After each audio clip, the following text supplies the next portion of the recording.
तब समझी जी रिश्ता के बात आगे बढ़ाओ जाओ। रिश्ता के बात बढ़ावे से पहले दहेज के बात कर लिहल जाओ। हमरा लगे लड़की सिवा कुछो नहीं खे। अरे ऐसे कैसे हो सकेला? बिना दहेज के कोनो बात ना होखी। चला बेटा।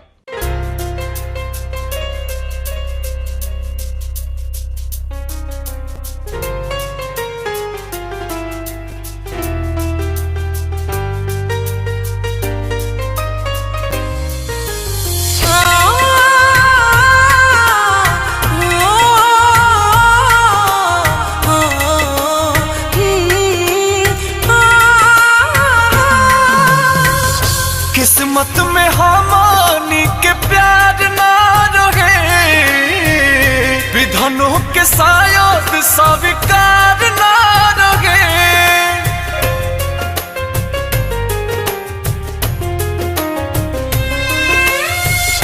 किस्मत में हमानी के प्यार ना रहे, विधनों के शायद स्वीकार ना रहे। हमारे शादी में न आई हा तो हमारा घरे, जब साथ देवे के ना रहे तब प्यार काहे के कैला तू। पल पल तड़पे दिल आह भरे, काहे हमरा से दूर हो गइला तू। जब साथ देवे के ना रहे।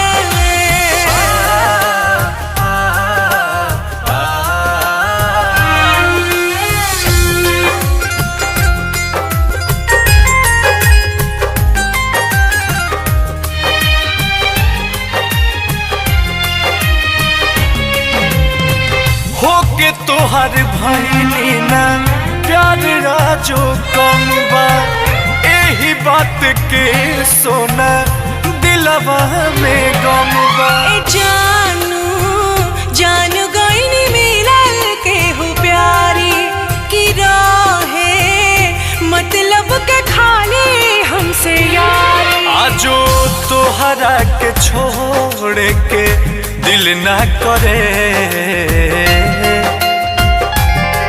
जब साथ देवे के ना रहे तब प्यार काहे के कैला तू। पल पल तड़पे दिल आह भरे, काहे हमरा से दूर हो गइला तू। जब साथ देवे के ना रहे।